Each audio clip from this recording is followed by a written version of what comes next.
എല്ലാവർക്കും നമസ്കാരം. Nifty and bank Nifty weekly market അനാലിസിസിലേക്ക് എല്ലാവർക്കും സ്വാഗതം. ഞാൻ പ്രതീഷ് സരസ്വതി. അപ്പോൾ നമ്മൾ കുറേ നാളുകൾക്ക് ശേഷമാണ് വീഡിയോയിലേക്ക് വരുന്നത്. സാറിന് നമ്മൾ ജസ്റ്റ് സ്ക്രീൻ റെക്കോർഡ് മാത്രമാണ് ചെയ്തു പോയിക്കൊണ്ടിരുന്നത് അല്ലേ. അപ്പോൾ നമ്മൾ വീഡിയോയിലേക്ക് വരുന്നത് ഒരുപാട് നാളുകൾക്ക് ശേഷമാണ്. തീർച്ചയായിട്ടും നമുക്കിനി മുന്നോട്ടുള്ള ദിവസങ്ങളിലൊക്കെ എല്ലാ ദിവസവും ഒരു 5 മിനിറ്റോ ഒരു 10 മിനിറ്റോ മാർക്കറ്റിനെ കുറിച്ചുള്ള റിപ്പോർട്ടുകൾ കണ്ടിന്യൂ ചെയ്ത് പോകണം എന്നുള്ള പ്ലാനുണ്ട്. തീർച്ചയായിട്ടും നമ്മൾ വീഡിയോ എന്ന രീതിയിൽ തന്നെ അത് മുന്നോട്ട് കൊണ്ടുപോകാനുള്ള പ്ലാനും ഉണ്ട്. അപ്പോൾ നമുക്കിനി നമ്മുടെ മാർക്കറ്റിലേക്ക് വരാം. മാർക്കറ്റിലേക്ക് വരുന്നു കഴിയുമ്പോൾ 2020 ശേഷം ട്രേഡിങ്ങിലേക്ക് വന്നവർക്കെല്ലാം ബ്ലാക്ക് സ്വാൻ ഇവന്റ് എന്താണ് എന്നൊരു ധാരണയില്ലായിരുന്നു അല്ലേ. അപ്പോൾ ഇവർക്കെല്ലാം ബ്ലാക്ക് സ്വാൻ ഇവന്റ് എന്താണ് എന്ന് കാര്യങ്ങൾ മനസ്സിലാക്കി കൊടുക്കാൻ പറ്റുന്ന ഒരു മാർക്കറ്റ് ആയിരുന്നു കഴിഞ്ഞ ആഴ്ച നടന്നത്. ഒരുപക്ഷെ 2020 എങ്കിൽ നമുക്കറിയാമായിരുന്നു കൊറോണയുമായിട്ട് സംബന്ധിച്ചുള്ള അങ്ങനെ ഒരു വിഷയം നടക്കുമ്പോൾ നമുക്കറിയാം മാർക്കറ്റ് ഈ റേഞ്ചിലേക്ക് വരാനുള്ള സാധ്യതയുണ്ടെന്ന് മുൻകൂട്ടി ആളുകൾക്ക് അറിയാമായിരുന്നു അല്ലേ. ഓരോ ദിവസവും ഇതേ രീതിയിൽ തന്നെ മാർക്കറ്റ് താഴേക്ക് വന്നുകൊണ്ടിരുന്ന അവസ്ഥയാണ്. അതുപോലെ തന്നെയായിരുന്നു നമുക്ക് ഉക്രൈൻ റഷ്യ വാർ നടന്ന സമയത്തും മാർക്കറ്റ് ഒരു ദിവസം അതിശക്തമായി ക്രാഷായി പോകുന്നതായിട്ട് നമുക്ക് കാണാൻ സാധിച്ചത്. പക്ഷെ ഇപ്പോൾ സംഭവിച്ചിരിക്കുന്നത് എന്നത് ശരിക്കും വെള്ളിയാഴ്ച മാർക്കറ്റ് ക്ലോസ് ചെയ്ത ശേഷം ശനി ഞായറും എന്നീ 2 ദിവസങ്ങൾ ആളുകളെ മുൾമുനയിൽ നിർത്തുന്ന രീതിയിലുള്ള മാർക്കറ്റായിരുന്നു. തിങ്കളാഴ്ച മാർക്കറ്റ് ഓപ്പൺ ചെയ്യുമ്പോൾ 1100 പോയിന്റിന്റെ ഒരു ഭീകരമായിട്ടുള്ള ഗ്യാപ് ഡൗണിലായിരുന്നു നമ്മുടെ മാർക്കറ്റ് ഓപ്പൺ ചെയ്തത്. ശരിക്കും നിഫ്റ്റി പോലെയുള്ള ഒരു ഇൻഡെക്സ് ഒക്കെ ഇത്രയും വലിയ ഒരു ഗ്യാപ് ഡൗണിലേക്ക് വരുമെന്ന് ആരും പ്രതീക്ഷിക്കുക. എന്നാൽ പുതുതായിട്ട് 2020 ശേഷം ട്രേഡിങ്ങിലേക്കൊക്കെ വന്ന അല്ലെങ്കിൽ മാർക്കറ്റിലേക്ക് വന്ന ആളുകൾ ഒന്നും പ്രതീക്ഷിച്ച് കാണാൻ സാധ്യത വളരെ കുറവാണ്. അപ്പോൾ മാർക്കറ്റ് തീർച്ചയായിട്ടും ഇങ്ങനെയാണ് ബിഹേവ് ചെയ്യുന്നത്. കാരണം സർപ്രൈസ് ആയിട്ടുള്ള അല്ലെങ്കിൽ മാർക്കറ്റിനെ ഞെട്ടിക്കുന്ന രീതിയിലുള്ള എന്തെങ്കിലുമൊക്കെ വന്നു കഴിഞ്ഞാൽ തീർച്ചയായിട്ടും മാർക്കറ്റ് ഇങ്ങനെ സംഭവിക്കും. അത് സ്ഥിരം സംഭവിക്കുന്നതല്ല, ഒരുപാട് വർഷങ്ങൾക്ക് ശേഷം സംഭവിക്കുന്ന ഒരു കാര്യമാണ് എന്ന് പ്രത്യേകം ഓർക്കുക. മാർക്കറ്റ് നല്ല രീതിയിൽ 1100 പോയിന്റിന്റെ ഒരു ഗ്യാപ് ഡൗണിലേക്ക് വന്നു. അതിനുശേഷം മാർക്കറ്റ് ഒരു 400 പോയിന്റോളം റിക്കവർ ആവാൻ ശ്രമിക്കുകയും ചെയ്തു. അതിനുശേഷം നെക്സ്റ്റ് ഡേ സംഭവിച്ചത് എന്താണ്, അടുത്ത ദിവസം സംഭവിച്ചിരിക്കുന്നത് എന്നാൽ ഒരു നല്ല രീതിയിലുള്ള മൂവ്മെന്റ് മുകളിലേക്ക് മാർക്കറ്റ് അവിടെയും നൽകുവാൻ സാധിച്ചു. അതും എനിക്ക് തോന്നുന്നു ഒരു 400 പോയിന്റിന്റെ അടുത്തുള്ള ഒരു മുകളിലേക്കുള്ള ട്രാവലാണ് മാർക്കറ്റ് നടത്തിയത്. പക്ഷേ തൊട്ടടുത്ത ദിവസം അതായത് ബുധനാഴ്ച മാർക്കറ്റിൽ ഒരു നെഗറ്റീവ് രീതി കാണിക്കുകയും ചെയ്തു. അതിനുശേഷം ബുധനാഴ്ച വൈകിട്ട് അല്ലെങ്കിൽ ബുധനാഴ്ച രാത്രിയിൽ ഒരു പ്രധാനപ്പെട്ട ന്യൂസ് പുറത്തേക്ക് വരുന്നുണ്ടായി. എന്തായിരുന്നു നമ്മുടെ മാർക്കറ്റ് താഴേക്ക് വീഴാനുള്ള കാരണം? തീർച്ചയായിട്ടും എല്ലാ രാജ്യങ്ങൾക്കും എതിരെ നല്ല രീതിയിലുള്ള താരിഫ് ഏർപ്പെടുത്തുന്നു. ചൈന അതിന് എതിരെയുള്ള താരിഫ് US-നെതിരെയും അവർ ഏർപ്പെടുത്തുന്നു. പക്ഷേ എല്ലാവരെയും ഞെട്ടിച്ചുകൊണ്ട് സംഭവിച്ചിരിക്കുന്നത് എന്നാൽ ബുധനാഴ്ച വൈകിട്ട് മാർക്കറ്റ് അല്ലെങ്കിൽ ബുധനാഴ്ച രാത്രി മാർക്കറ്റിൽ അല്ലെങ്കിൽ US മാർക്കറ്റിൽ അതിശക്തമായ ഒരു മൂവ്മെന്റ് മുകളിലേക്ക് കണ്ടു. ശരിക്കും എല്ലാവരും അത്ഭുതപ്പെട്ടു, എന്താണ് ഈ സംഭവിക്കുന്നത് എന്നത്. അവിടെ സംഭവിച്ചിരിക്കുന്നത് പെട്ടെന്ന് ചൈന ഒഴികെയുള്ള ബാക്കി എല്ലാ രാജ്യങ്ങളുടെയും താരിഫ് US പോസ് ചെയ്യുകയാണ് ഉണ്ടായത്. അതായത് നോർമലുള്ള 10% മാത്രം നിലനിർത്തിക്കൊണ്ട് പോസ് ചെയ്തു. ആരും പ്രതീക്ഷിക്കാത്ത രീതിയിലുള്ള ഒരു രീതിയാണ് ട്രംപ് അവിടെ നടപ്പിലാക്കിയ ഒരു നയം എന്നത്. തീർച്ചയായിട്ടും മാർക്കറ്റുകളെല്ലാം പോസിറ്റീവിലേക്ക് തിരിഞ്ഞു. കാരണം ഒരു 1000 പോയിന്റിന് താഴെയുള്ള ഗ്യാപ് ഡൗണിന് ശേഷം മാർക്കറ്റ് അതിശക്തമായി മുകളിലേക്ക് കയറുക എന്നാൽ തീർച്ചയായിട്ടും ട്രേഡേഴ്സിനെ പെടുത്തുമെന്നത് യാതൊരു സംശയമില്ല. കാരണം മാർക്കറ്റ് ശക്തമായി താഴെ വീണ മാർക്കറ്റ് ഇത്ര പെട്ടെന്ന് കയറുമെന്ന് ആരും പ്രതീക്ഷിക്കില്ല. തീർച്ചയായിട്ടും എല്ലാവരും ഓപ്ഷൻ ചെയ്യുന്ന ആളുകളാണ് കോൾ ഷോട്ട് ചെയ്ത് വെക്കും അല്ലേ. അപ്പോൾ ഒരുപാട് ആളുകൾ പെട്ടുപോകാനുള്ള സാധ്യത അവിടേക്ക് വന്നു. എല്ലാവരെയും ഒന്ന് ഭീതിപ്പെടുത്തുന്ന രീതിയായിരുന്നു ശരിക്കും ബുധനാഴ്ച വൈകിട്ട് സംഭവിച്ചത് അല്ലെങ്കിൽ രാത്രി സംഭവിച്ചത്. അപ്പോൾ വ്യാഴാഴ്ച നമ്മുടെ മാർക്കറ്റ് അവധിയുമാണ്. പക്ഷേ വ്യാഴാഴ്ച എന്താണ് സംഭവിച്ചിരിക്കുന്നത്? US മാർക്കറ്റൊക്കെ വളരെ വലിയൊരു ഗ്യാപ്പ് അപ്പിൽ, ചരിത്രത്തിലില്ലാത്ത ഗ്യാപ്പ് അപ്പിലേക്ക് മാർക്കറ്റ് പോകുന്നതാണ് കാണാൻ സാധിച്ചത്. പക്ഷേ നമ്മുടെ മാർക്കറ്റ് വ്യാഴാഴ്ച എന്തായിരുന്നു? അവധിയായിരുന്നു. പക്ഷേ ഈ അവധി, അതായത് ഉർവശി ശാപ ഉപകാരം എന്നൊക്കെ പറയുന്നത് പോലെ ഈ ഒരു അവധി എല്ലാവർക്കും ഒരു അനുഗ്രഹവും ആയി കിട്ടുകയുണ്ടായി. കാരണം എന്താണ്, ഈ വലിയൊരു ഗ്യാപ്പ് അപ്പ് നമ്മുടെ മാർക്കറ്റിൽ 900 പോയിന്റിന്റെ ഗ്യാപ്പ് അപ്പാണ് അവിടെ എല്ലാം കാണിച്ചത്. ഈ 900 പോയിന്റിന്റെ ഗ്യാപ്പ് അപ്പ് സംഭവിച്ചിരുന്നു എങ്കിൽ അല്ലെങ്കിൽ 1000 പോയിന്റ് അടുത്തുള്ള ഗ്യാപ്പ് അപ്പ് സംഭവിച്ചിരുന്നു എങ്കിൽ തീർച്ചയായിട്ടും നേരത്തെ ഉണ്ടായ ഗ്യാപ്പ് ഡൗണിൽ സംഭവിച്ച പ്രശ്നം തന്നെ ട്രേഡേഴ്സിനെ സംബന്ധിച്ച് അവിടെ സംഭവിച്ചേനെ. പക്ഷേ അവധി രക്ഷപ്പെടുത്തുകയും അവധിക്ക് ശേഷം വ്യാഴാഴ്ച വൈകിട്ട് മുതൽ സ്റ്റോക്ക് മാർക്കറ്റിൽ നല്ലൊരു കറക്ഷൻ താഴേക്ക് വരുന്നതായിട്ട് കാണുവാൻ സാധിച്ചു. പക്ഷേ വെള്ളിയാഴ്ച നമ്മുടെ മാർക്കറ്റ് ഓപ്പൺ ചെയ്തപ്പോൾ വെറും 300 പോയിന്റിന്റെ അല്ലെങ്കിൽ 290 പോയിന്റ് മാത്രം ഗ്യാപ്പ് അപ്പിൽ മാർക്കറ്റ് ഓപ്പൺ ചെയ്യുകയും ചെയ്തു. തീർച്ചയായിട്ടും അത് വലിയൊരു അനുഗ്രഹമായിരുന്നു.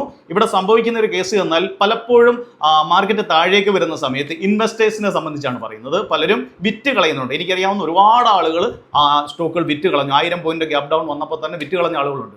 അവരെ സംബന്ധിച്ചുള്ള കാര്യങ്ങൾ നിങ്ങൾ ആലോചിച്ച് നോക്കിയേ. എന്താണ്, 2 ദിവസത്തിന് ശേഷം മാർക്കറ്റ് അതിശക്തമായ ഒരു കയറ്റമാണ് ഉണ്ടായിരിക്കുന്നത്. അതിനുശേഷം അവർക്ക് നല്ലൊരു ലോസ് ഉണ്ടാകുമെന്നത് യാതൊരു സംശയമില്ല അല്ലേ. കാരണം താഴെ നിന്നും അവരുടെ സ്റ്റോക്കുകൾ അവർ വിറ്റ് കളഞ്ഞു. അതിനുശേഷം എത്ര ഗ്യാപ്പ് ഡൗൺ വന്നോ അതിന്റെ ഇരട്ടിക്ക് മുകളിലേക്ക് മാർക്കറ്റ് കയറുമ്പോൾ ഒരു നല്ല ലോസ് ആയിരിക്കും അവരെ സംബന്ധിച്ച് അവരുടെ പോർട്ട്ഫോളിയോ കാണാൻ സാധിക്കുന്നത്. ഇതുകൊണ്ട് തന്നെയാണ് മാർക്കറ്റ് താഴേക്ക് വരുമ്പോൾ നമ്മൾ വാങ്ങുവാനാണ് ശ്രമിക്കേണ്ടത്, ഒരിക്കലും നമ്മളത് വിൽക്കുവാനല്ല. ശരിക്കും നല്ല ഇൻവെസ്റ്റേഴ്സ് എപ്പോഴും എത്ര മാർക്കറ്റിനെ താഴെ കിട്ടുന്നോ അവിടെ വാങ്ങിയിടാനുള്ള ഒരു സ്വഭാവമായിരിക്കും അവരിലേക്ക് ഉണ്ടാവുക. തീർച്ചയായിട്ടും അങ്ങനെയുള്ളവരായിരിക്കും ലോങ്ങിൽ വിജയിക്കുകയും ചെയ്യുക എന്ന് പലപ്പോഴും നമ്മൾ സംസാരിച്ചിട്ടുള്ള കാര്യമാണ് അല്ലേ. ഇവിടെ ഞാൻ കൂടുതലും ഈ താരിഫിനെ കുറിച്ച് കൂടുതൽ എടുത്തു പറയാത്തത്, ഒരുപാട് ആളുകൾ ഇപ്പൊ താരിഫിനെ കുറിച്ച് സംസാരിച്ചു. ഇനി നിങ്ങൾക്ക് അതിനെക്കുറിച്ച് പ്രത്യേകിച്ചൊരു എക്സ്പ്ലനേഷന്റെ കാര്യമില്ല. അതുകൊണ്ടാണ് താരിഫിനെ കുറിച്ച് കൂടുതൽ എക്സ്പ്ലെയിൻ ചെയ്യാത്തത്. പിന്നെ ട്രംപിനെ സംബന്ധിച്ചാണെങ്കിൽ ശരിക്കും ട്രംപ് എന്നത് ഒരു ഗാംബ്ലർ കൂടിയാണെന്ന് പറയും. ഒരു ശരിയാണ്, ഒരു ബിസിനസ്മാൻ ആണ് ട്രംപിനെ സംബന്ധിച്ച്. പക്ഷെ അതേ ഒരു നല്ലൊരു ഗാംബ്ലർ കൂടിയാണ്. കാരണം നമ്മുടെ ബിറ്റ് കോയിനുമായിട്ടുള്ള ബന്ധപ്പെട്ട കാര്യങ്ങൾ തന്നെ നമുക്കറിയാവുന്നതാണ്. അദ്ദേഹം ബിറ്റ് കോയിനെ പ്രൊമോട്ട് ചെയ്യാൻ വേണ്ടി പല കാര്യങ്ങളും നടത്തി അവിടുന്ന് പൈസ വാരുന്ന രീതികളൊക്കെ അവിടെ കൊണ്ടുവരികയുണ്ടായി. ഒരു പക്ഷേ മാർക്കറ്റിൽ ഒരു ചെറിയ വേല കാണിച്ചതാണോ ട്രംപ് എന്നതും തീർച്ചയായിട്ടും നമുക്ക് തള്ളിക്കളയാൻ പറ്റില്ല. ട്രംപിന്റെ ഏറ്റവും അടുത്ത സുഹൃത്താണ് എലോൺ മസ്ക് അല്ലേ. എലോൺ മസ്കിനെ പോലെയുള്ള ആളുകളൊക്കെ വലിയ എമൗണ്ട് ആണ് ഇവിടെ നിക്ഷേപിച്ചേക്കുന്നത്. തീർച്ചയായിട്ടും ട്രംപ് ഇങ്ങനെ ഒരു വില കാണിച്ചു കഴിഞ്ഞാൽ പെട്ടെന്ന് എല്ലാ മാർക്കറ്റും ഡൗൺ ആവും. അമേരിക്കൻ മാർക്കറ്റ് മാത്രമല്ല ഗ്ലോബൽ മാർക്കറ്റ് എല്ലാം ഡൗൺ ആവും എന്ന് അവർക്കറിയാം. ഇതേ സമയത്ത് തന്നെ ട്രംപ് നല്ല രീതിയിൽ ഷൂട്ട് ചെയ്ത് പൈസ ഉണ്ടാക്കാനുള്ള സാധ്യത വളരെ കൂടുതലാണ്. ട്രംപ് അല്ലെങ്കിൽ അവരുമായിട്ട് ബന്ധപ്പെട്ട ആളുകൾക്ക്. അതല്ലെങ്കിൽ 2 ദിവസത്തിനുള്ളിൽ പുള്ളി നേരെ തിരിച്ചിങ്ങനെ പറയുകയും ചെയ്യുകയും ചെയ്യും. മാർക്കറ്റ് ഇങ്ങനെ ബിഹേവ് ചെയ്യുമെന്ന് വ്യക്തമായി ധാരണയുള്ള ഒരാളാണ് ട്രംപ്. കാരണം അദ്ദേഹം നല്ലൊരു ബിസിനസ്മാൻ ആണെന്ന് പറഞ്ഞു, ഒരു ഗാംബ്ലർ ആണെന്ന് പറഞ്ഞു. തീർച്ചയായിട്ടും അദ്ദേഹം ഇങ്ങനെ ചില വേലകൾ കാണിക്കാനുള്ള സാധ്യത വളരെ കൂടുതലാണ്. അപ്പോൾ മാർക്കറ്റിൽ സംഭവിക്കേണ്ട കാര്യങ്ങളെല്ലാം സംഭവിച്ചു കഴിഞ്ഞു. പക്ഷേ എന്താണ് ഇനി മുന്നോട്ടുള്ള ദിവസങ്ങളിൽ എന്ന് നമുക്ക് പൂർണ്ണമായിട്ടും ധാരണയില്ലല്ലേ. അതുകൊണ്ട് തന്നെയാണ് പലപ്പോഴും നമ്മൾ നമ്മുടെ ടെലഗ്രാം ഗ്രൂപ്പിലും സംസാരിച്ചിട്ടുള്ളതാണ്, ഒരു അടുത്ത 2 ആഴ്ച തീർച്ചയായിട്ടും നമ്മൾ മാർക്കറ്റിനെ വാച്ച് ചെയ്യുക. മാർക്കറ്റ് ഇപ്പോൾ നിൽക്കുന്നത് 20-ന് മുകളിലാണ് ഇന്ത്യ വിക്സ് ഒക്കെ. അതിന് തൊട്ട് താഴേക്കൊക്കെ വന്ന് ഒരു 18-ന് താഴേക്ക് വന്ന് മാർക്കറ്റ് ഒന്ന് സ്റ്റേബിൾ ആയ ശേഷം മാത്രം നിങ്ങൾ ശരിക്കും ട്രേഡേഴ്സിനെ സംബന്ധിച്ചാണ് നിങ്ങൾ ട്രേഡിങ്ങും കാര്യങ്ങളൊക്കെ അതിലേക്ക് കടക്കാൻ പാടുള്ളൂ. തീർച്ചയായിട്ടും മാർക്കറ്റിനെ വാച്ച് ചെയ്യുക നന്നായിട്ട്. വെറുതെ എടുത്തിയാടി മാർക്കറ്റിലേക്ക് വരരുത്. കാരണം ശരിയാണ്, 20,000-ന്റെ പ്രീമിയത്തിലൊക്കെ ഇവിടെ കാണിച്ചിരിക്കുന്നതെന്ന് വെച്ചാൽ 13 രൂപ പ്രീമിയം അതിന് മുകളിലുണ്ടായി. അതായത് 20,000-ന്റെ പുട്ട് ഈ വ്യാഴാഴ്ച എക്സ്പയറി ആവുന്ന 20,000-ന്റെ പുട്ടിലൊക്കെ 13 രൂപയ്ക്ക് മുകളിലാണ് അവിടെ പ്രീമിയം കാണിക്കുന്നത്. അതുപോലെ തന്നെ അതിന് തൊട്ട് മുന്നത്തെ ദിവസമൊക്കെയാണ് വളരെ ഫാർ ഔട്ട് ഓഫ് ദ മണിയിൽ പോലും വളരെ വലിയ പ്രീമിയം ഒക്കെ നമുക്ക് കാണാൻ സാധിച്ചു അല്ലേ. അപ്പോൾ ഇതൊന്നും കണ്ടുകൊണ്ട് നിങ്ങൾ എടുത്ത് ചാടി ഒരിക്കലും ട്രേഡിലേക്ക് കടക്കാതിരിക്കുക. മാർക്കറ്റിനെ 2 ദിവസം നിങ്ങളൊന്ന് വാച്ച് ചെയ്യാൻ ശ്രമിക്കുക. എല്ലാ ദിവസവും ട്രേഡ് ചെയ്യണമെന്ന് യാതൊരു നിർബന്ധവും ഇല്ല. ഇത് പറയുമ്പോഴാണ് നമ്മുടെ മാർക്കറ്റ് കഴിഞ്ഞ വെള്ളിയാഴ്ച നല്ല രീതിയിലുള്ള ഒരു ബുള്ളിഷ് മൊമെന്റം കാഴ്ചവെച്ചു. ഇത് മാത്രമല്ല, വെള്ളിയാഴ്ച എല്ലാവരും പ്രതീക്ഷിച്ചത് അവസാന നിമിഷം ചെറിയൊരു കറക്ഷൻ മാർക്കറ്റിൽ സംഭവിക്കുമെന്നാണ് അല്ലേ. പക്ഷേ ഈ ഒരു കറക്ഷൻ നമ്മുടെ മാർക്കറ്റിൽ സംഭവിച്ചില്ല. എന്താണത്? തീർച്ചയായിട്ടും നമ്മുടെ മാർക്കറ്റിനെ സംബന്ധിച്ച് ഇവിടെ ചില പോസിറ്റീവ് കാര്യങ്ങൾ നിലകൊള്ളുന്നുണ്ട്. എന്താണത്? തീർച്ചയായിട്ടും നമ്മളുടെ ആ ഒരു ചേരാ നയം എന്ന ഒരു രീതി, സ്വാതന്ത്ര്യത്തിന് ശേഷം തൊട്ട് നമ്മൾ പിന്തുടരുന്ന ഒരു രീതിയാണ് ഈ ഒരു നയം. കാരണം അങ്ങോട്ടുമില്ല ഇങ്ങോട്ടുമില്ല, ഞങ്ങൾ നിഷ്പക്ഷം എന്ന രീതിയിൽ നിൽക്കുന്നു എന്ന രീതിയാണത് അല്ലേ. അപ്പോൾ ട്രംപ് ഇത്രയും വിഷയങ്ങൾ ഉണ്ടാക്കിയപ്പോഴും ചില രാജ്യങ്ങളൊക്കെ ഒന്ന് അവിടെ ഇവിടെയും വേലത്തരങ്ങൾ പറഞ്ഞു അല്ലേ. ഇത് അങ്ങനെയാണ് ഇങ്ങനെയാണെന്നൊക്കെ. ഏറ്റവും കൂടുതൽ വിഷയം ഉണ്ടാക്കിയത് ചൈനയാണ് അല്ലേ. അപ്പോൾ ഇവിടെ ഇന്ത്യ ഒരു ന്യൂട്രൽ റേഞ്ചിൽ നിന്ന് നമുക്ക് ആലോചിക്കാം എന്ന രീതിയിലൊക്കെ നിന്ന് സംസാരിക്കുക എന്ന രീതിയിലൊക്കെ നിന്ന് പോവുകയാണ് ചെയ്തത് അല്ലേ. ഈ സമയത്ത് ഒരുപാട് ആളുകൾ പറഞ്ഞിരുന്നു ഇന്ത്യ ചെയ്യുന്നത് വളരെ മണ്ടത്തരമാണ് എന്ന്. പക്ഷേ ശരിക്കും എൻ്റെ അഭിപ്രായത്തിൽ ഇവിടെ 2 രീതിയിൽ നമുക്ക് ചിന്തിക്കാൻ പറ്റും. ചൈനയെ പോലെയുള്ള ഒരു രാജ്യം തീർച്ചയായിട്ടും എടുത്തുചാടി ചെയ്തു എന്നതാണ് എൻ്റെ അഭിപ്രായത്തിൽ ഇവിടെ കാര്യങ്ങൾ നടന്നിരിക്കുന്നത്. കാരണം നമുക്ക് 2 രീതിയിൽ ചിന്തിക്കാൻ പറ്റും. എങ്ങനെയൊക്കെയാണ്? നമുക്ക് നമ്മുടെ ബ്രെയിൻ കൊണ്ട് ചിന്തിക്കാം, മനസ്സുകൊണ്ട് ചിന്തിക്കാം അല്ലേ. പക്ഷേ ഇവിടെ ചൈന മനസ്സുകൊണ്ട് ചിന്തിച്ചു. അതുതന്നെയാണ് പെട്ടെന്ന് എടുത്തുചാടിയുള്ള ആ ഒരു തീരുമാനത്തിന് കാരണം. എന്നാൽ ഇന്ത്യയെ പോലെയുള്ള നിരവധി രാജ്യങ്ങൾ ബ്രെയിൻ കൊണ്ട് ചിന്തിക്കുകയും ചെയ്തു. ശരിക്കും ഇത് ഇന്ത്യയെ സംബന്ധിച്ച് ഒരു നല്ലൊരു അവസരമാണെന്നാണ് എനിക്ക് തോന്നുന്നത്. കാരണം ഐഫോണിൻ്റെ പാർട്സുകളായിക്കോട്ടെ, അങ്ങനെ നിരവധി കാര്യങ്ങൾ US-ൻ്റെത് മാനുഫാക്ചർ ചെയ്യുന്നത് എവിടെയാണ്? തീർച്ചയായിട്ടും ചൈനയിലാണ്. അപ്പോൾ ചൈനയ്ക്ക് ഇങ്ങനെ ഒരു വിഷയം, ചൈനയ്ക്ക് മേലിൽ ഇപ്പോൾ 145% താരിഫാണ് ഏർപ്പെടുത്തിയിരിക്കുന്നത് US. അങ്ങനെ ഒരു അവസരത്തിൽ അവിടെ ഒരു സാധനം മാനുഫാക്ചർ ചെയ്ത് നേരെ US-ലേക്ക് കൊണ്ടുവന്നു കഴിഞ്ഞാൽ നമുക്കറിയാം എത്ര രൂപ അവിടെ ചിലവാകും എന്നല്ലേ. അങ്ങനെ ഒരു സംഭവത്തിലേക്ക് വരുമ്പോൾ തീർച്ചയായിട്ടും ഇനി എല്ലാവരും താരിഫുകൾ എടുത്തു കളഞ്ഞിരിക്കുന്ന ഇന്ത്യയിലേക്കായിരിക്കും കൂടുതൽ അവസരങ്ങൾ, കൂടുതൽ പ്രോഡക്റ്റുകൾ ഇവിടെ നിർമ്മിക്കാനുള്ള ഒരു അവസരം, ഇവിടെ നിർമ്മിച്ച് പുറത്തേക്ക് കയറ്റുമതി ചെയ്യാനുള്ള ഒരു അവസരം തീർച്ചയായിട്ടും ഇവിടെ വരാനുള്ള സാധ്യതകൾ കൂടുതലാണ്. അപ്പോൾ ഇതുകൊണ്ടൊക്കെ തന്നെയാണ് നമ്മുടെ മാർക്കറ്റ് ആ ഒരു ബുള്ളിഷ് മൊമെന്റത്തിൽ തന്നെ നിൽക്കുന്നത്. കാരണം ഒരുപാട് മാർക്കറ്റുകൾ താഴേക്ക് തകർന്ന് വീണപ്പോഴും ഈ ഒരു ഗ്യാപ് ഡൗണിൻ്റെ കേസ് തന്നെ പറയാം. 1100 പോയിന്റ് ഗ്യാപ് ഡൗൺ സമയത്ത് തന്നെ നമ്മുടെ മാർക്കറ്റ് ശരിക്കും എത്ര ശതമാനം 5% അടിച്ചത് അല്ലേ? ജപ്പാൻ മാർക്കറ്റ് എടുത്ത് നോക്കൂ, ലോകത്തിന്റെ ഒട്ടുമിക്ക മാർക്കറ്റും അതിഭീകരമായിട്ടാണ് അടിച്ചത്. പക്ഷെ നമ്മുടെ മാർക്കറ്റിൽ അത്ര വലിയൊരു ഡൗൺ അവിടെ കാണുവാനും സാധിച്ചില്ലായിരുന്നു. അപ്പോൾ നമ്മുടെ മാർക്കറ്റിൽ ചില പോസിറ്റീവ് കാര്യങ്ങൾ കൂടി നിലനിൽക്കുന്നുണ്ട് എന്നത് വളരെ സത്യം തന്നെയാണ്. അപ്പോൾ ഇനി നമുക്ക് അടുത്ത ആഴ്ച നമ്മുടെ മാർക്കറ്റിന്റെ ആ ഒരു സ്വഭാവത്തെ കുറിച്ച് നമുക്ക് പോയി നോക്കാം. ഇങ്ങനെ നോക്കുന്ന സമയത്ത് ഞാൻ പലപ്പോഴും പറയാറുണ്ട്, ന്യൂസ് സംബന്ധമായ കാര്യങ്ങൾ നിലനിൽക്കുമ്പോൾ ഒരിക്കലും നിങ്ങൾ ടെക്നിക്കൽ കാര്യങ്ങൾ വിലയിരുത്താൻ ശ്രമിക്കരുത്. നമ്മുടെ മുന്നിലുള്ള ആ ന്യൂസ് സംബന്ധമായ അല്ലെങ്കിൽ നെഗറ്റീവായിട്ടുള്ള ഒരു കാര്യം, അല്ലെങ്കിൽ നമുക്ക് എന്താവും തീരുമാനമെന്ന് അറിയാത്ത ഒരു കാര്യം നിലനിൽക്കുമ്പോൾ അതൊരു തീരുമാനമാവാതെ അല്ലെങ്കിൽ മാർക്കറ്റ് അതിനോടൊന്ന് സമരസപ്പെട്ട് പോകാതെ ഒരിക്കലും നിങ്ങൾ ട്രേഡിലേക്ക് കടക്കാതിരിക്കുക. ജസ്റ്റ് കാര്യങ്ങൾ ഇവിടെ നിന്ന് ടെക്നിക്കലി പറഞ്ഞു പോകുന്നു എന്ന് മാത്രമാണ് നമ്മൾ ഇനി ചെയ്യാൻ പോകുന്നത്. ഓക്കെ, അതുപോലെ തന്നെ അതിനു മുന്നേ നിങ്ങൾക്ക് ഈ കഴിഞ്ഞ ആഴ്ച ഒരുപാട് ആളുകൾ എന്നോട് ചോദിച്ചു, താങ്കളുടെ PNL താങ്കളും നഷ്ടത്തിലായിരിക്കുമല്ലോ എന്ന്. തീർച്ചയായിട്ടും നമുക്ക് ആർക്കും പ്രെഡിക്റ്റ് ചെയ്യാൻ സാധിക്കത്തില്ല മാർക്കറ്റിന്റെ കണ്ടീഷൻ. പക്ഷേ നമുക്ക് ഒരു കാര്യം ചെയ്യാൻ സാധിക്കുമായിരുന്നു. എന്താണത്? നമുക്ക് മാർക്കറ്റിൽ ഇങ്ങനെ ഒരു നെഗറ്റീവ് ന്യൂസ് ഇവിടെ നിലനിൽക്കുന്നുണ്ട് എന്ന് നമുക്കറിയാം അല്ലേ? അപ്പോൾ അതിനനുസരിച്ചുള്ള പൊസിഷനുകൾ ഇട്ട് നമുക്ക് കാര്യങ്ങൾ മാനേജ് ചെയ്യാൻ പറ്റുമായിരുന്നു. തീർച്ചയായിട്ടും ഈ ഒരു കഴിഞ്ഞ ആഴ്ച വലിയൊരു ബ്ലാക്ക് സ്വാൻ ഇവന്റ് നടന്ന ദിവസമുള്ള എൻ്റെ PNL ഞാൻ ജസ്റ്റ് ഇവിടെ നിന്ന് കാണിക്കുന്നുണ്ട്. ഒരുപാട് ആളുകൾ എനിക്ക് മെസ്സേജ് അയച്ചതിനുള്ള ഒരു റിപ്ലൈ ആണ് ഞാൻ അതവിടെ കൊടുക്കുന്നത്. ട്രേഡിംഗ് അക്കൗണ്ടിലേക്ക് വന്നിട്ടുണ്ട്. ഞാൻ നേരെ ഇവിടേക്ക് വന്ന ശേഷം കൺസോളിലേക്ക് പോവാണ്. കൺസോളിലേക്ക് വന്ന ശേഷം നമുക്കിനി PNL നോക്കാം. PNL എടുക്കുന്നു. PNL ശേഷം നമുക്ക് നോക്കേണ്ടത് ഫ്യൂച്ചർ ആൻഡ് ഓപ്ഷൻ ആണ് അല്ലേ? ഫ്യൂച്ചർ ആൻഡ് ഓപ്ഷൻ നമ്മൾ എന്നാണ് ട്രേഡിംഗ് സ്റ്റാർട്ട് ചെയ്തത്? അതായത് നമ്മൾ വെള്ളിയാഴ്ചയാണ് സാറിന് എൻ്റർ ചെയ്യാറുള്ളത് അല്ലേ? ഇപ്പോൾ കോഴ്സ് എടുക്കുന്ന ആളുകൾക്കറിയാം 2 രീതിയിലോട്ട് ട്രേഡിംഗ് ഉണ്ട്. വെള്ളിയാഴ്ച എൻ്റർ ചെയ്യുന്നതുണ്ട്, തിങ്കളാഴ്ച എൻ്റർ ചെയ്യും. നമ്മൾ കോഴ്സുമായിട്ട് ബന്ധപ്പെട്ടുള്ള കേസാണത്. എനിവേ നമ്മൾ വെള്ളിയാഴ്ച 4-ാം തീയതി എൻ്റർ ചെയ്തിരുന്നത്. നേരെ നമ്മളുടെ എക്സ്പയറി ഡേറ്റ് എന്നായിരുന്നു, ബുധനാഴ്ച ആയിരുന്നു നമ്മുടെ എക്സ്പയറി അല്ലേ? വ്യാഴാഴ്ച അവധിയായിരുന്നു. അപ്പോൾ ബുധനാഴ്ച എക്സ്പയറി വരെ നമുക്ക് എടുക്കാം. അപ്പോൾ എടുക്കുമ്പോൾ നമുക്കിവിടെ കാണാൻ സാധിക്കും, കണ്ടില്ലേ? ഇപ്പോൾ ഓൾറെഡി ഒരു 72,000 സംതിങ്ങിൻ്റെ ഒരു പ്രോഫിറ്റ് എടുക്കാൻ സാധിച്ചിട്ടുണ്ട്. അപ്പം ഇതായിരുന്നു കഴിഞ്ഞ ആ ഒരു ബ്ലാക്ക് സ്വാൻ ഇവൻറ്റ് നടന്നപ്പോൾ ഉള്ളത് തന്നെ നമ്മളുടെ ഒരു ട്രേഡിങ്ങിൻ്റെ രീതി. ജസ്റ്റ് ഒരുപാട് ക്വസ്റ്റ്യൻ വന്നു. നമ്മുടെ ട്രേഡിങ്ങുമായിട്ട് ബന്ധപ്പെട്ടായാലും മാർക്കറ്റിനെ അനാലിസിസ് ചെയ്യുന്ന രീതി അനുസരിച്ചായാലും നമ്മൾ കഴിഞ്ഞ ആഴ്ച സംസാരിച്ച കാര്യങ്ങളാണല്ലേ? ടെക്നിക്കലി ആയിക്കോട്ടെ, ന്യൂസ് സംബന്ധമായ കാര്യങ്ങൾ സംബന്ധിച്ചായാലും നമ്മൾ കാര്യങ്ങൾ സംസാരിച്ചിട്ടുണ്ടായിരുന്നു. അപ്പോൾ അതിനനുസരിച്ചുള്ള ട്രേഡുകളാണ് നമ്മൾ ശരിക്കും എടുക്കുന്നത് അല്ലേ? അപ്പോൾ അങ്ങനെ വരുമ്പോൾ തീർച്ചയായിട്ടും ഇത്ര വലിയൊരു ബ്ലാക്ക് സ്വാൻ ഇവൻറ്റ് വരുന്ന സമയത്ത് നമുക്കവിടെ പ്രോഫിറ്റിൽ ഇറങ്ങാൻ സാധിച്ചു എന്നത് വളരെ ഇമ്പോർട്ടൻ്റ് ആണ്. പ്രത്യേകിച്ച് ഒരു ഓപ്ഷൻ സെല്ലർ എന്ന രീതിയിൽ. ഇവിടെ ശരിയാണ്, ഓപ്ഷൻ ബയർ എന്ന രീതിയിൽ ഒരുപാട് ആളുകൾ പൈസ ഉണ്ടാക്കിയ ഒരു സമയം കൂടിയായിരുന്നു കഴിഞ്ഞ ആഴ്ച. പക്ഷേ ഒരു വലിയ നഷ്ടത്തിലേക്ക് പോകില്ല. കാരണം IV ഒക്കെ വളരെയധികം ഷൂട്ടപ്പ് ചെയ്തു. അവിടവും പ്രീമിയം ഒക്കെ ഷൂട്ടപ്പ് ചെയ്യുന്നതായിട്ടാണ് സംഭവിച്ചിട്ടുള്ളത്. അപ്പോൾ ഓപ്ഷൻ ബയറുടെ ഒരു ഡേ തന്നെ ആയിരുന്നു കഴിഞ്ഞ ആഴ്ച എന്ന് പറയാം. പക്ഷേ ഓപ്ഷൻ സെല്ല് ചെയ്ത് കഴിഞ്ഞ ആഴ്ച പൈസ ഉണ്ടാക്കുമെന്ന് വെച്ചാൽ അല്പം ടഫ് തന്നെ ആയിരുന്നു എന്നാണ് സത്യം. ഇനി നമുക്ക് നേരെ നമ്മുടെ ചാർട്ടിലേക്ക് പോയി നമുക്ക് മാർക്കറ്റിന്റെ അടുത്ത ദിവസത്തെ കണ്ടീഷനെ കുറിച്ച് ടെക്നിക്കലി നമുക്ക് എങ്ങനെയാവും മാർക്കറ്റ് എന്ന് മനസ്സിലാക്കാം. അപ്പോൾ നമ്മൾ ഇനി ചാർട്ടിലേക്ക് വന്നിരിക്കുകയാണ്. നമ്മൾ ചാർട്ടിലേക്ക് വന്ന ശേഷം നമ്മൾ ടെക്നിക്കലി എങ്ങനെയാണ് നമ്മൾ ഇനി അടുത്ത ആഴ്ച മാർക്കറ്റിനെ സമീപിക്കാൻ പോകുന്നതെന്ന് നമുക്കൊന്ന് മനസ്സിലാക്കാം. പക്ഷേ വീണ്ടും ഞാൻ ഒന്നുകൂടി പറയുകയാണ്, ഈ ന്യൂസ് സംബന്ധമായ കാര്യങ്ങൾ നടക്കുന്ന സമയത്ത് ട്രേഡിങ്ങിലേക്ക് കടക്കാതിരിക്കുക. 2 ആഴ്ച കഴിഞ്ഞ് മാത്രം മാർക്കറ്റ് ഒന്ന് സ്റ്റേബിൾ ആയ ശേഷം മാത്രം കടക്കുന്നതായിരിക്കും ഏറ്റവും നല്ലത്. കാരണം ടെക്നിക്കലി ഉള്ള കാര്യങ്ങൾ വർക്കാകില്ല എന്നതിന് ഉത്തമ ഉദാഹരണം. കാരണം ഇത്രയും വലിയ മോശപ്പെട്ട ഒരു ന്യൂസ് വരുന്ന സമയത്ത് ടെക്നിക്കലി ഉള്ള കാര്യം വർക്കാകില്ല എന്നതിന് ഉത്തമ ഉദാഹരണമാണ് ഈ കാണുന്നത്. കണ്ടില്ലേ? അതിശക്തമായിട്ടുള്ള ഒരു ഗ്യാപ് ഡൗണിൽ മാർക്കറ്റ് ഇവിടെ വന്ന് ഓപ്പൺ ചെയ്യുന്നു. അങ്ങനെ ഓപ്പൺ ചെയ്തിട്ട് പോലും വേറൊന്നുണ്ട്, നമ്മുടെ പ്രധാനപ്പെട്ട ഒരു റേഞ്ചിൽ നിന്ന് സപ്പോർട്ടൊക്കെ എടുത്തു. നമുക്ക് അങ്ങനെ പറഞ്ഞിട്ട് കാര്യമില്ല. കാരണം ഇങ്ങനെ ഒരു ന്യൂസ് വരുന്ന സമയത്ത് മാർക്കറ്റ് നമ്മളുടെ പ്രധാനപ്പെട്ട റേഞ്ചുകളെല്ലാം ബ്രേക്ക് ചെയ്തു എന്നത് മാത്രമല്ല, നേരെ വന്ന് ഓപ്പൺ ചെയ്തത് വളരെ താഴെയാണെന്ന കാര്യം നമുക്കറിയാൻ സാധിക്കുന്നുണ്ടല്ലേ?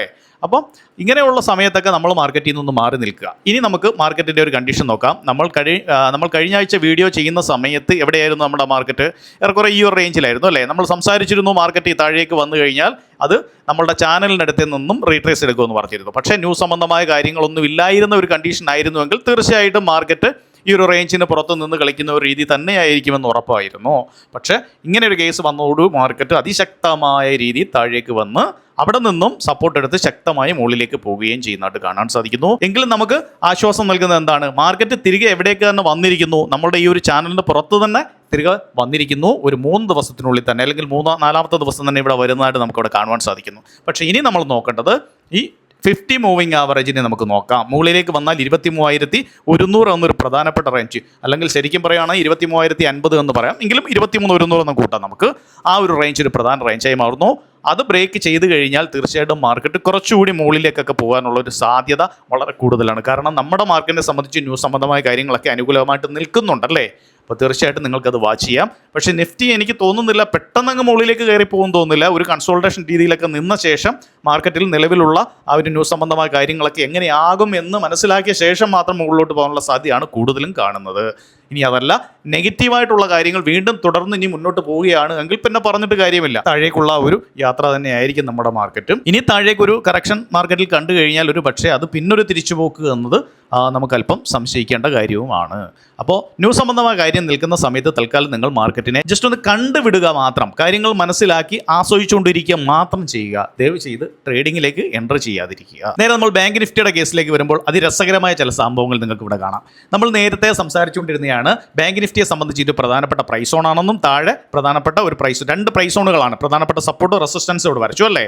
ഇപ്പോൾ ബാങ്ക് നിഫ്റ്റിയിൽ ഒരു ബുള്ളിഷ് മൊമെൻ്റ് ഉണ്ട് എന്ന് നമ്മൾ സംസാരിച്ചിരുന്നു. കാരണം ഈ ഒരു ഡബ്ല്യു പാറ്റേൺ അവിടെ രൂപപ്പെട്ടിരിക്കുന്നു. പക്ഷേ നോക്കൂ, നേരത്തെ ബാങ്ക് നിഫ്റ്റി നല്ലൊരു ഗ്യാപ് ഡൗണിൽ വന്ന് ഓപ്പൺ ചെയ്തുവെങ്കിലും ശക്തമായി മുകളിലേക്ക് പോയി നമ്മളുടെ അതേ പ്രൈസ് സോണിലേക്ക് വന്ന് സപ്പോർട്ട് എടുത്ത് അവിടെ തന്നെ നിൽക്കാനാണ് ശ്രമിക്കുന്നത്. കണ്ടില്ലേ?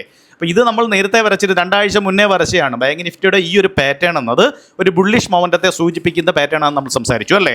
അപ്പോൾ അത് തന്നെയാണ് ഇവിടെ നടക്കുന്നത്. നോക്കൂ, മാർക്കറ്റ് ഇവിടെ നിന്നും മുകളിലേക്ക് ഒരു റീട്രേസ് എടുത്ത് വന്ന് തിരിച്ചു പോകാനുള്ള ശ്രമമാണോ നടത്തുന്നതെന്ന് നമുക്ക് നോക്കാം. തീർച്ചയായിട്ടും റീട്രേസിങ് നടന്നു കഴിഞ്ഞു അല്ലേ. ഞാൻ നേരത്തെ സംസാരിച്ചതുപോലെ തന്നെ ന്യൂസ് സംബന്ധമായ കാര്യങ്ങളൊക്കെ മുന്നോട്ട് എങ്ങനെ വരുമെന്ന് കണ്ട ശേഷം പോസിറ്റീവ് ആണെങ്കിൽ തീർച്ചയായിട്ടും മാർക്കറ്റ് ഇതേ റേഞ്ചിലോട്ട് പോകാനുള്ള സാധ്യത കൂടുതലാണ് എന്ന കാര്യം പ്രത്യേകം ഓർക്കുക.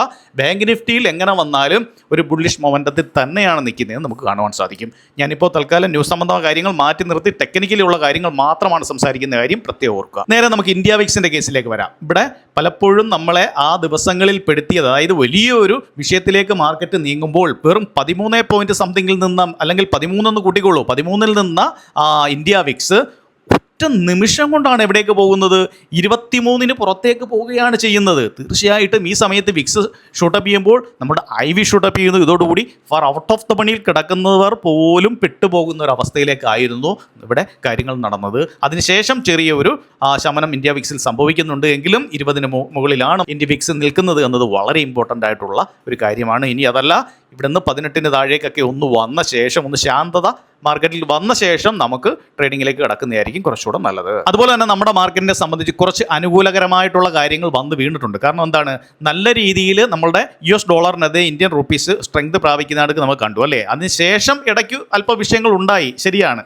എങ്കിൽ തന്നെയും വീണ്ടും അത് പഴയ രീതിയിലേക്ക് വരുവാനുള്ളൊരു ശ്രമം നടത്തുന്നതായിട്ട് നമുക്കിവിടെ കാണുവാൻ സാധിക്കും. തീർച്ചയായിട്ടും ഇത് പോസിറ്റീവായിട്ടുള്ള ന്യൂസായിട്ട് നമുക്ക് കരുതാം. അതുപോലെ തന്നെ US ഗവൺമെൻറ് ബോണ്ട് ഈൽഡുമായിട്ട് ബന്ധപ്പെട്ട് നല്ല ഒരു സെല്ലിംഗ് ആയിരുന്നു നേരത്തെ ഇവിടെ കാണുവാൻ സാധിച്ചത്. കാരണം പല ആളുകളും USൻ്റെ ബോണ്ട് ഈൽഡിൽ നിന്ന് വിട്ടു നിൽക്കാൻ വേണ്ടി ഒരുപാട് സെല്ലിംഗ് നടത്തുന്നതായിട്ട് നമുക്കിവിടെ കാണുവാൻ സാധിച്ചു. പക്ഷേ അതിൽ നിന്നുമൊക്കെ ഒരു ചെറിയ തിരിച്ചുവരവ് ഇപ്പോൾ നടക്കുന്നതായിട്ട് നമുക്കിവിടെ കാണുവാൻ സാധിക്കുന്നുണ്ട്. തീർച്ചയായിട്ടും മാർക്കറ്റ് ഒരു ശാന്തതയിലേക്ക് വരാനുള്ള സാധ്യതയുണ്ട് എന്നാണ് ഏറെക്കുറെ ഡേറ്റകൾ വെച്ച് കാര്യങ്ങൾ മനസ്സിലാക്കാൻ സാധിക്കുന്നത്. പക്ഷേ ട്രംപ് എന്ത് പെരുമാറുന്നു, എങ്ങനെ സംസാരിക്കുന്നു എന്നത് നമുക്ക് പ്രെഡിക്റ്റ് ചെയ്യാൻ സാധിക്കാത്ത ഒരു കാര്യമാണെന്ന കാര്യം പ്രത്യേകം ഓർക്കുക. നമ്മൾ നേരെ ഓപ്പൺ ഇൻട്രസ്റ്റിലേക്ക് വന്നു കഴിഞ്ഞാൽ ഓപ്പൺ ഇൻട്രസ്റ്റ് എന്ന സംഭവം ഒട്ടും വർക്കാവാത്ത ഒരു സമയമാണ് ഈ ഒരു സമയമെന്ന് പ്രത്യേകം ഓർക്കുക.